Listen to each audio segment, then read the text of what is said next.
I'm Hannah Pierce, 35 years old, and 3 months ago I stood outside my sister's 500-guest wedding, uninvited, unwelcome, and holding an envelope that would redefine what success looked like in our family. I wasn't left off the list by accident. Melanie made a choice. She decided I didn't measure up to the image she wanted to show the world. I left without making a scene, without demanding a seat. But that envelope I placed quietly at the reception desk changed everything. By the time the night ended, Melanie had lost more than just my respect. Before I go any further, drop a comment and tell me where you're listening from, and hit like and subscribe if you've ever had to walk away from someone who stopped seeing your worth. I grew up in a family that believed in hard work, but also in appearances. My parents. Carol and Douglas raised us in a modest split-level home in western Pennsylvania, where dinner was always at 6, and Sunday mornings meant pressed slacks and quiet church pews. They believed in being polite, dependable, and above all, respectable. Melanie and I shared a room until high school. I was the quiet one, always reading, always planning. She was the one who sparkled pageants, dance recitals, the kind of charm that made adults lean in and listen. I loved her for that. I still do in a way.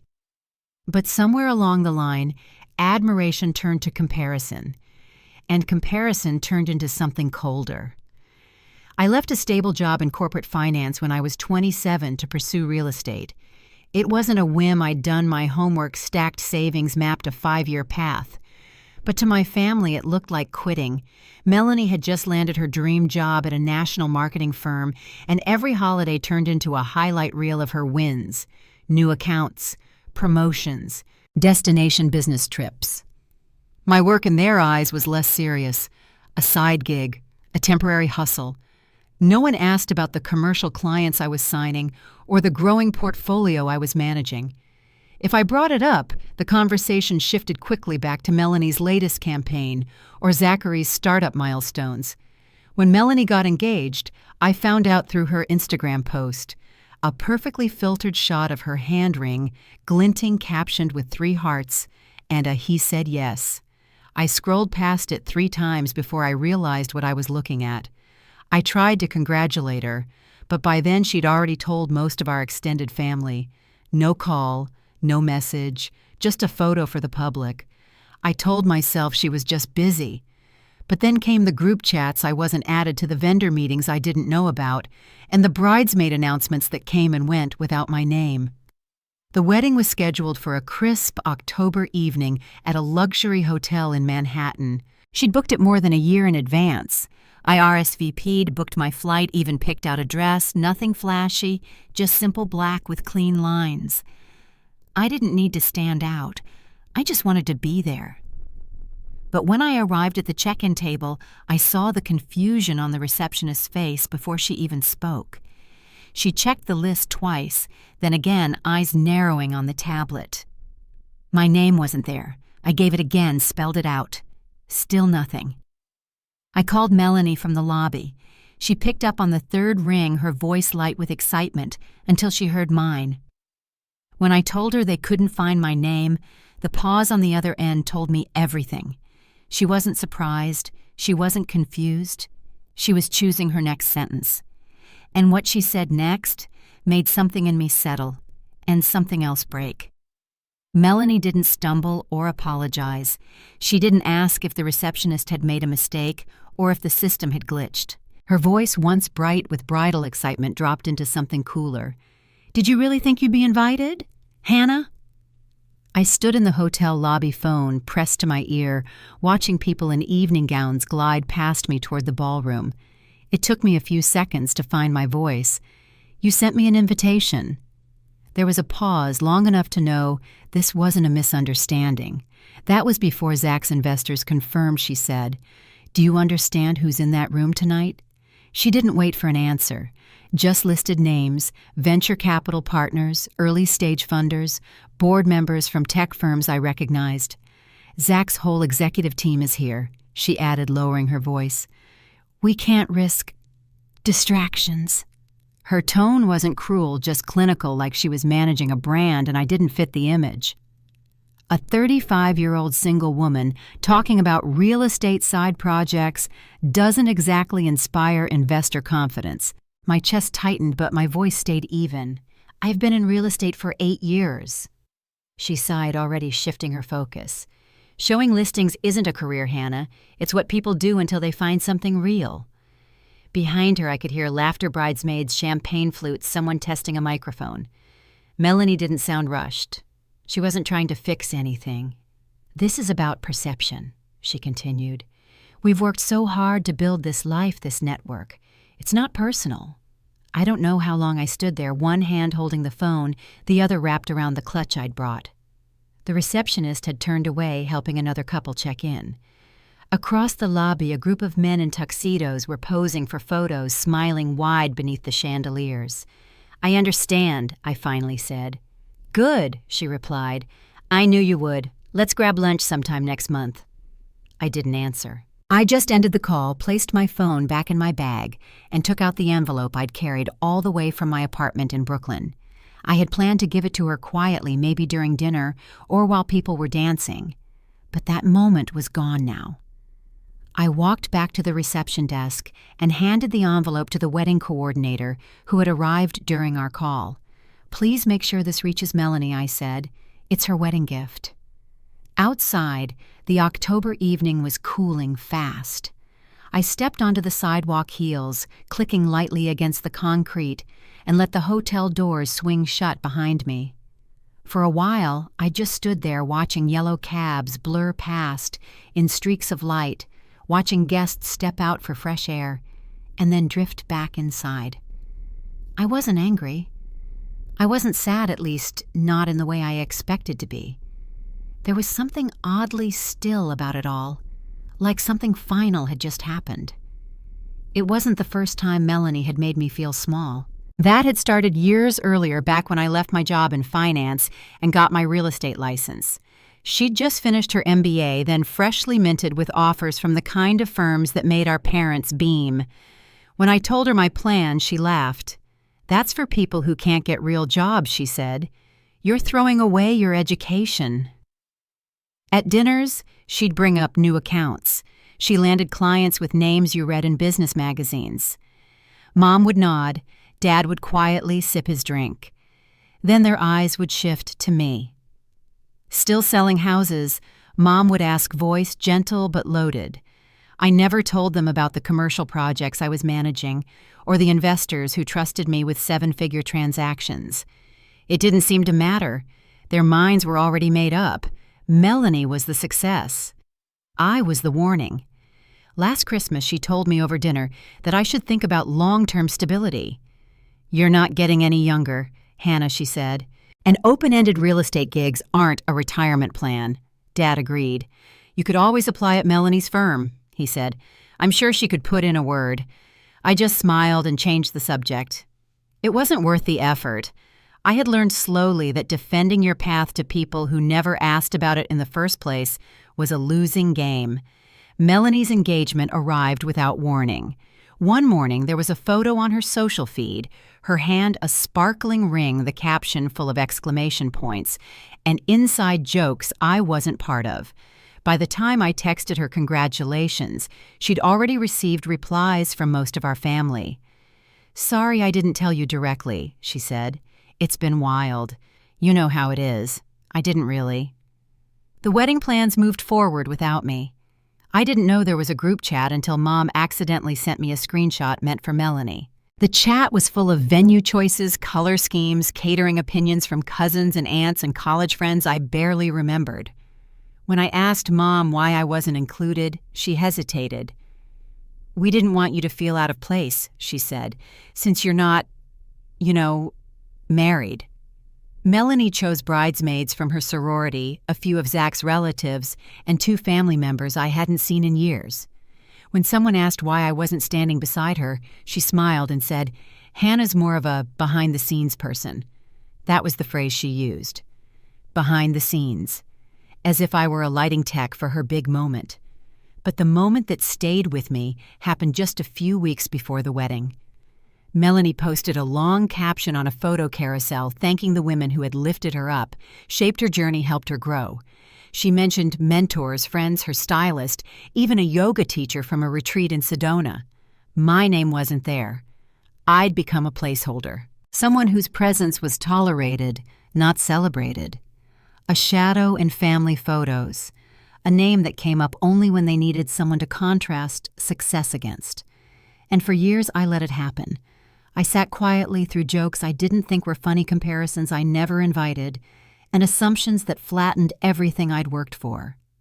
Standing on the sidewalk that night watching glittering figures pass through the St. Regis lobby, I realized how easy it would have been to fight for a spot at that table, to argue, plead, make calls, force my way in.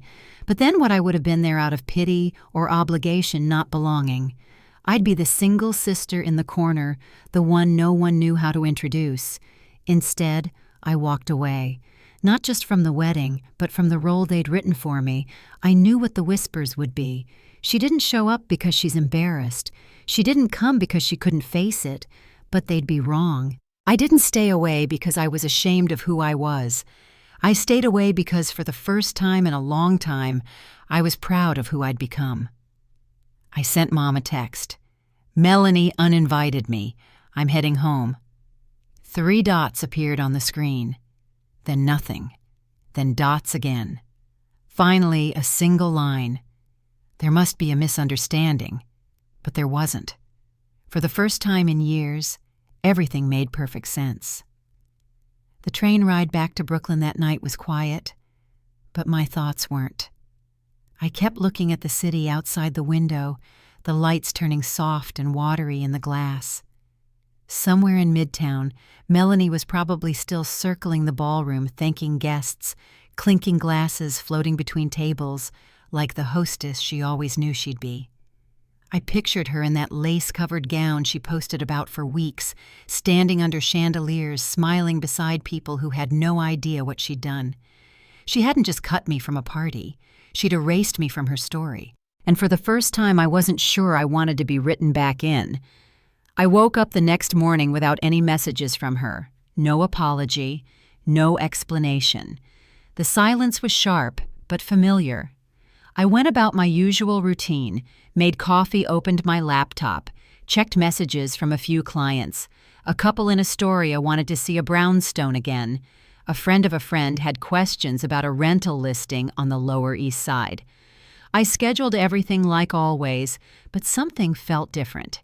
I hadn't expected a scene at the wedding. I hadn't even expected a warm welcome. But I didn't expect to be treated like I never existed. That feeling stayed with me through the week. At a property showing the following Thursday, I walked a pair of retirees through a top-floor unit in Cobble Hill.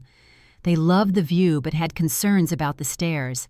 I answered their questions, walked them through financing options, followed up with a detailed email that evening.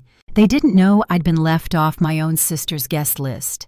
They didn't know I'd stood outside a ballroom in a black dress trying to decide if I belonged anywhere anymore. To them, I was just Hannah Pierce, broker, reliable and informed. That version of me felt more real than the one my family saw. The following Sunday, I met Mom for lunch. We sat at a booth near the back of a diner she liked, Formica tables, glass sugar jars, the kind of place where the coffee is always hot but never great. She didn't bring up the wedding right away.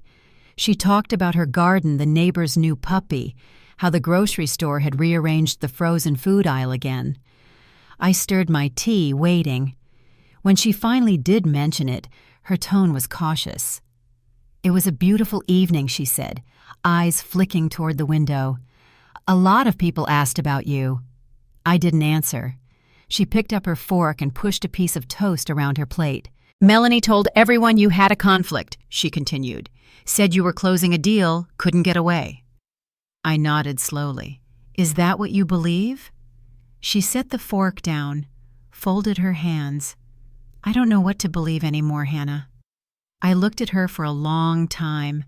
The woman who used to pack my school lunches, who taught me how to hem a pair of pants, who cried when I moved out at 25. "I was there," I said, "at the hotel. She told me I wasn't on the list. Then she told me I wasn't the right kind of guest. My mother didn't speak for nearly a full minute. When she did, her voice was small. She said she didn't want you to feel uncomfortable, that you might not fit in with all the business people and investors. I folded my napkin slowly. She didn't think I was successful enough. Mom winced, but didn't argue. That silence told me everything. Over the next few weeks, the phone stayed mostly quiet. Melanie didn't reach out. No thank you note, no follow-up message. The envelope I left was never mentioned. I didn't tell Mom what was inside it. I wasn't sure she'd understand. Instead, I focused on work. There was a development project in Chelsea I'd been keeping an eye on for months, and the seller was finally open to meeting. I pulled together a proposal, ran numbers late into the night, and started prepping for the kind of pitch that used to make me nervous. Now it felt like forward motion. One afternoon, I got a message from a contact I hadn't heard from in a while. Her name was Camille, and she worked in acquisitions for a major investment firm. She said someone had passed along my name, and she wanted to talk about a new role. We met for coffee 2 days later, and she slid a folder across the table with a logo I'd only ever seen in headlines. The firm was larger than any I'd worked with. Global, fast-paced. They were looking for someone with field experience, someone who understood New York real estate at the ground level but could think big. She said my name kept coming up. I didn't tell anyone. Not Melanie, not Mom, not even Angela, who had started checking in on me more often. I went through 5 interviews in 6 weeks, all while keeping my usual client load steady. I studied late-reviewed market trends, practiced my answers to questions no one had asked me before. When they finally made an offer, I sat with it for a long time. The title was big. The responsibility was bigger. It felt like crossing an invisible line into a version of myself I'd been building toward quietly for years. By the time Melanie's wedding photos started making the rounds on social media, I had already signed the paperwork. My name was listed in the firm's leadership directory. I had a new office address, a new assistant named James, and a team of analysts I was expected to lead. From the outside, it probably looked like a sudden jump. But the truth was, I'd been climbing for years. I just hadn't told anyone. One night, I found an old notebook in the back of my closet, tucked between files I hadn't touched since my first apartment. On the inside cover, I'd written out a goal list from years ago: close $1 million sale, build a client base, invest in a property, become someone worth returning calls. Every item had a check mark beside it. I ran my fingers over the page, surprised by how much I'd done without anyone noticing, without applause, without acknowledgement. The silence that once felt like loneliness now felt like peace. I didn't need to convince anyone anymore. I didn't need to correct their assumptions or beg for space. I'd earned more than they ever knew, just not the kind of success they knew how to see. The official offer came in a simple white envelope hand-delivered to my office by a courier who barely looked old enough to rent a car. Inside was a letter on thick paper with the firm's logo embossed across the top. They didn't waste words. A formal welcome, a starting date, the title Senior Vice President Real Estate Acquisitions. The salary figure made me pause. I read it twice, then once more with the envelope still in my lap. The role wasn't just a promotion.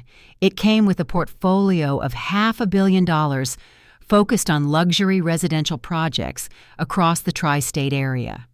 There would be a team reporting to me, regular briefings with the board, and a corner office on Park Avenue. They wanted me to start the following month. I sat there at my desk watching the sun stretch across my old calendar. For a moment, I thought about everything I'd given up to get here, and how no one in my family had ever asked what I was working toward. That weekend, I took a long walk through the Upper East Side. The trees lining the sidewalks were just starting to turn gold, and people sat outside with jackets draped over their chairs, sipping coffee and sharing small plates. I passed by a building I hadn't thought about in months, tall and elegant, with black wrought iron balconies and a lobby that looked more like a museum than an entrance. Melanie and I had walked past it together once, back when she was still apartment hunting for a life she hadn't built yet. She'd stopped in front of the glass, stared up at the highest floors, and whispered, "This is it." The penthouse unit was just coming on the market again, listed quietly through a broker I knew. The owner was going through a complicated divorce and wanted a fast, discreet sale. I checked the details later that night. 3 bedrooms, floor-to-ceiling windows, a view of Central Park so clear it felt unreal. I didn't need a new apartment. I already had a place I loved in Brooklyn, but something about it stayed with me. I called the broker the next morning and scheduled a showing.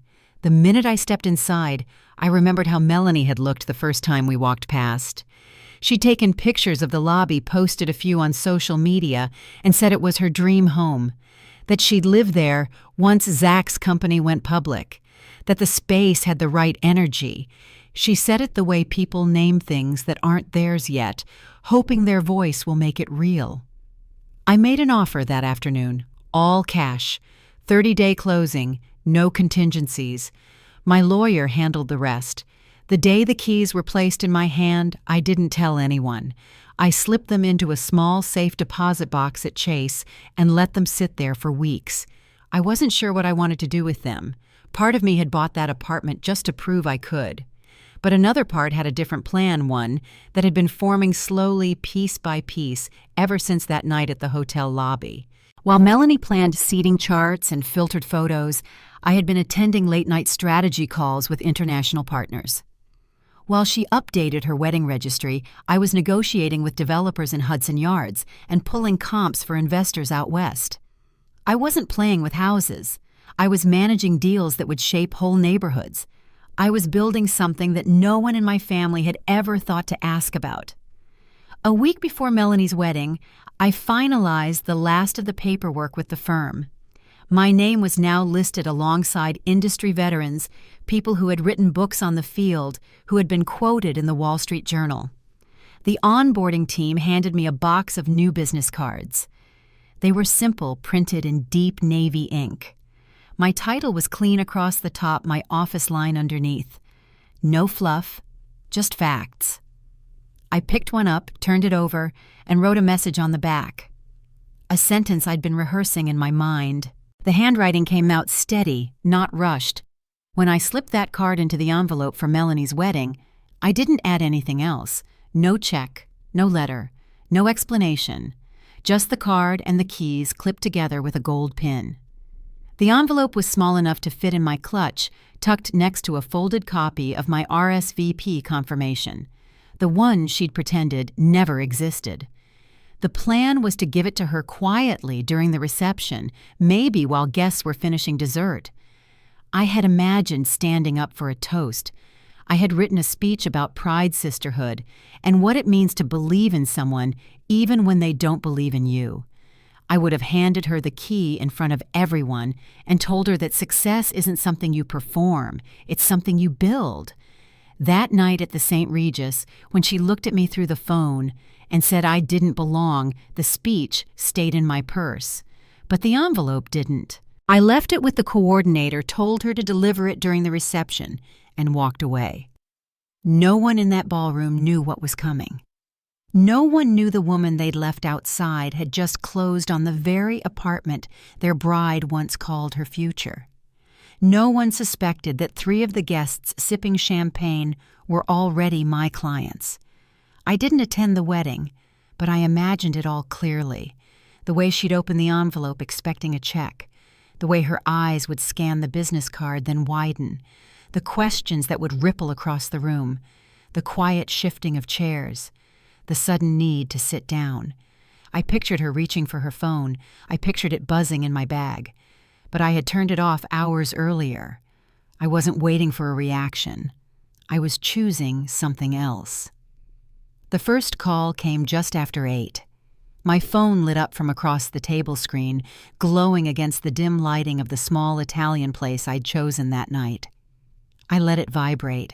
I already knew who it was. When the second call came, then a third, I flipped the phone over.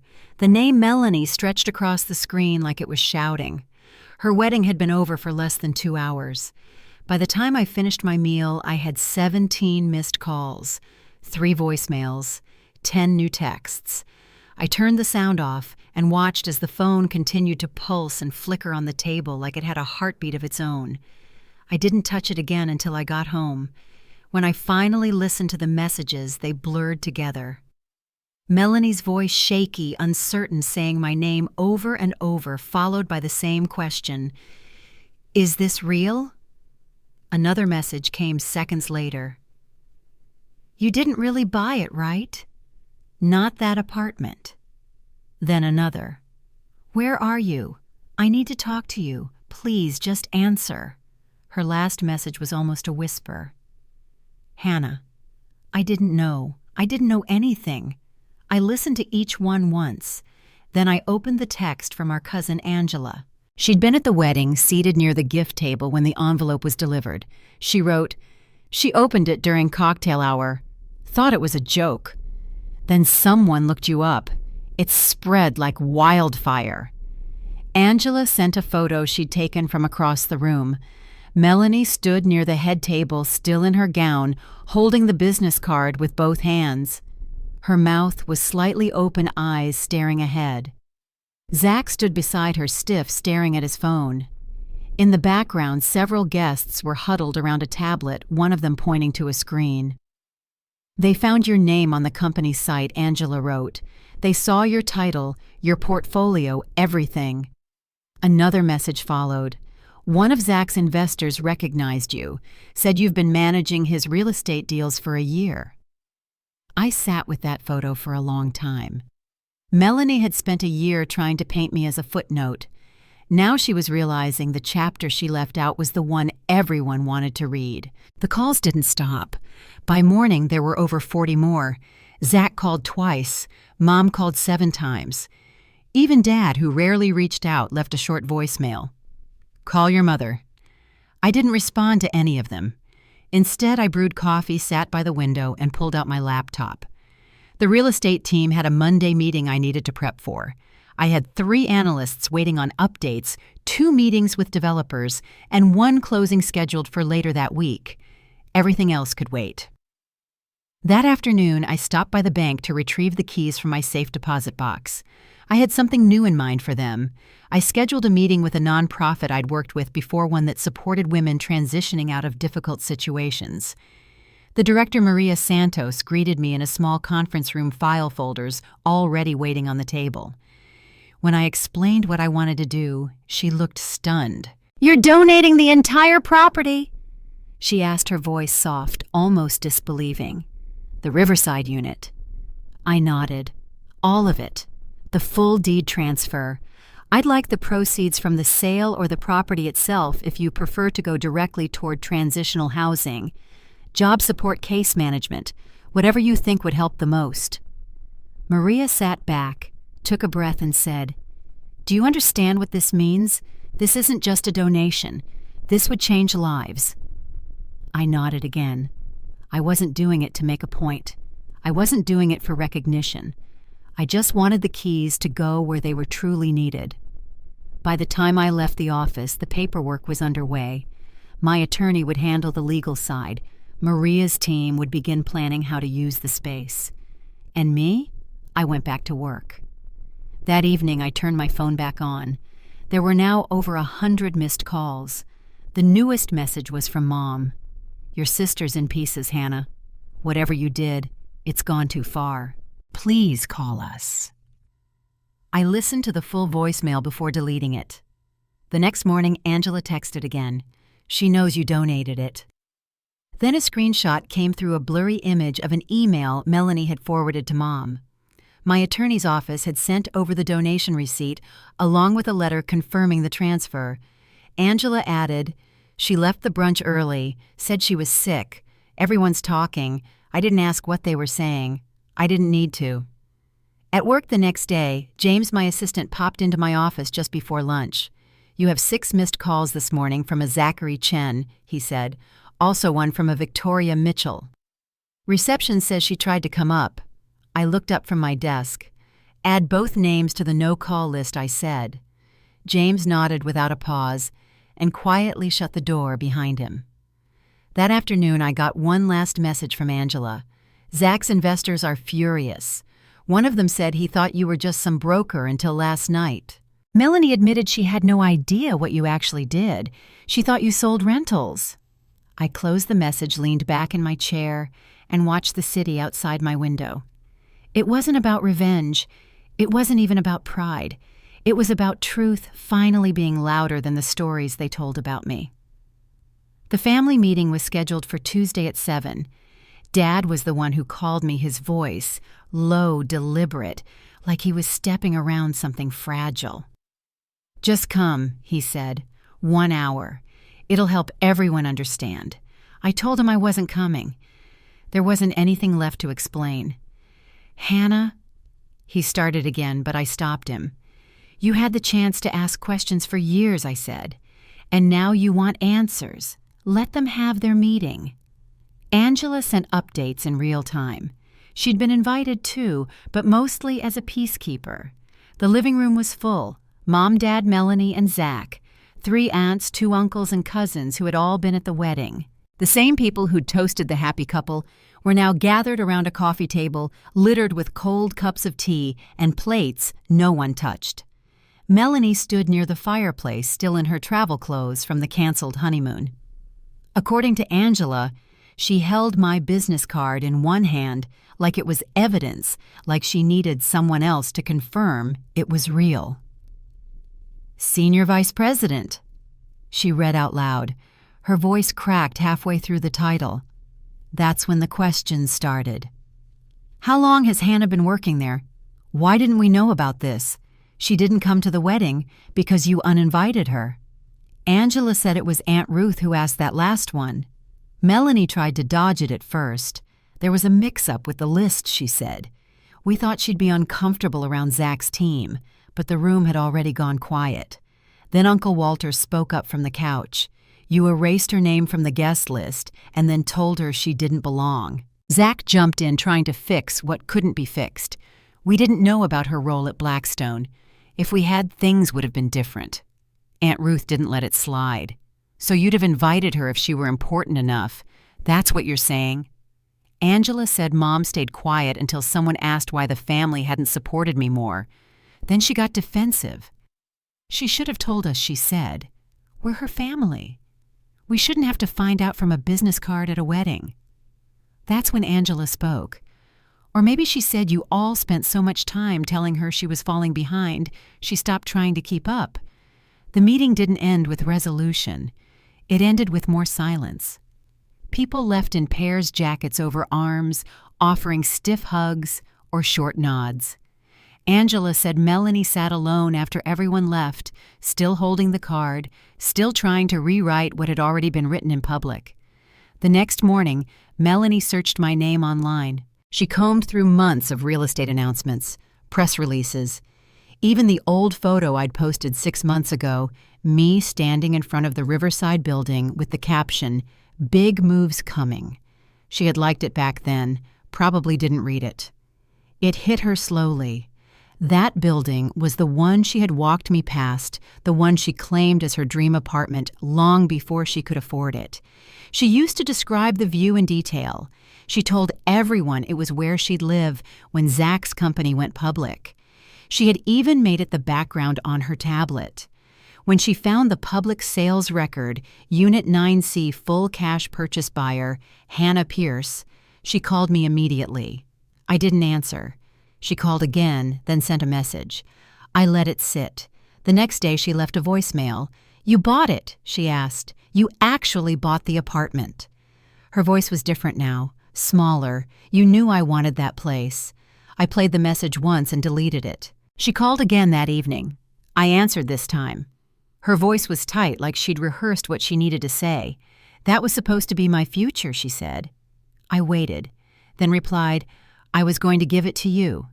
The keys were your wedding gift." Silence stretched between us. I had a whole speech written. I continued. "I was going to stand up and say how proud I was of you, and then hand you the keys, in front of everyone." She let out a sound, part laugh, part breath. "You were going to give me a multi-million-dollar apartment." I nodded, even though she couldn't see me. But then you decided I wasn't successful enough to be at your wedding. So I decided you weren't grateful enough to receive the gift. She asked if we could meet, if we could fix it, if there was still a way to take it back. I told her it was already gone. The penthouse had been transferred to the shelter. The paperwork was filed, the donation confirmed the value assigned. She cried then, said they'd been saving for years, that owning a place like that would have changed their lives. I didn't argue. I just said, it's already changing lives, just not yours. Later that week, Maria Santos invited me to visit the shelter. She walked me through their expansion plans, showed me a file with renderings of what the space would look like when converted into housing. You're going to help so many people, she said. This gift, it's more than a donation. It's freedom for women who've never had any. She gave me a copy of the letter her board had written. I sent a scanned copy to Melanie with the subject line, "Your wedding gift found a better home." Angela messaged me an hour later. She left work early, she said. Robert tried to call you. Your mom did too. I didn't pick up. Instead, I sat at my desk, looking out at the late afternoon light stretching down Park Avenue, and let the silence settle. The first sign of fallout came from Zach's investors. Angela told me 2 of them had backed out of a funding round just days after the wedding. Word had spread too quickly for Melanie or Zach to control the narrative.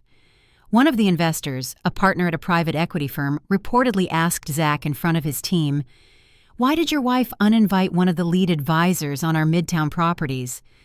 It wasn't just about embarrassment. It was about judgment. Zach's leadership was now in question not for business decisions, but for who he chose to align himself with socially. According to Angela, his board called an emergency session 2 weeks later. They didn't remove him, but they revised their corporate policies about spousal presence at investor-facing events. The message was clear. Melanie was no longer welcome at company functions. I didn't celebrate it. I just watched it unfold from a distance. Back at Blackstone, I was settling into my role. The pace was fast, but it fit me. My calendar filled with high-level meetings, review sessions, and property visits. Every time I updated a portfolio report, I felt like I was breathing air that had once been out of reach. My work didn't need defending anymore. It stood on its own. 3 months after the wedding, the Wall Street Journal ran a feature on real estate innovators under 40. My name appeared midway through the article next to a photo of me at a recent panel event. The caption listed my title and described me as a rising force in New York residential investment. My inbox filled with congratulations from people I hadn't spoken to in years. That same afternoon, Mom mailed me a clipping of the article. A note was taped to the corner in her handwriting. "So proud of you, sweetheart. Always knew you had it in you." The irony sat heavy on my desk. I didn't respond. Melanie and Zach's social media pages had gone quiet. The honeymoon photos never appeared. No more brunch selfies or rooftop cocktail shots. Angela said Melanie had taken a leave of absence from work. She told her team it was for health reasons, Angela said, but everyone knows it's about the wedding. The family's group chat was quieter too. Aunts and cousins sent the usual holiday greetings, but most tiptoed around the elephant in the room. The ones who had been at the wedding knew what happened. The ones who hadn't only knew Melanie's side. Mom kept calling once a month. The pattern never changed. "She's your sister Hannah," she'd say. "Family forgives." And I'd always answer the same way. Family also respects. Some family members split into quiet camps. Aunt Ruth and Uncle Walter, who'd witnessed Melanie's behavior firsthand, started reaching out more often. I even received a birthday card from Ruth, handwritten with a small note inside. "What you did took strength. I hope you never forget that." Others stayed silent, or worse, tried to rewrite what had happened. Mom told a few relatives I had misunderstood the wedding guest list, that the donation had been an emotional reaction. But there were too many witnesses for that version to stick. 8 months after the wedding, I got promoted again. Executive Vice President. The announcement went out in the company's global newsletter. My division now managed over $1 billion in assets, and I had 12 analysts reporting to me. James brought me a bottle of champagne, and the team surprised me with flowers and a handwritten card. It was the first time in my career I'd felt celebrated without strings attached. Melanie didn't call, but Angela later told me she saw the article in the Financial Times and cried at her desk. "She still tells people you're just going through a rough patch," Angela said, "that you'll come around." I didn't correct her. I didn't need to. By then I was dating someone new. David was an architect I met on the Tribeca redevelopment project. Smart, grounded. The kind of man who asked real questions and actually listened to the answers. He knew about the wedding. I told him early on. He didn't flinch, just said, "Sounds like you finally stopped shrinking to fit into someone else's picture." We kept it quiet at first.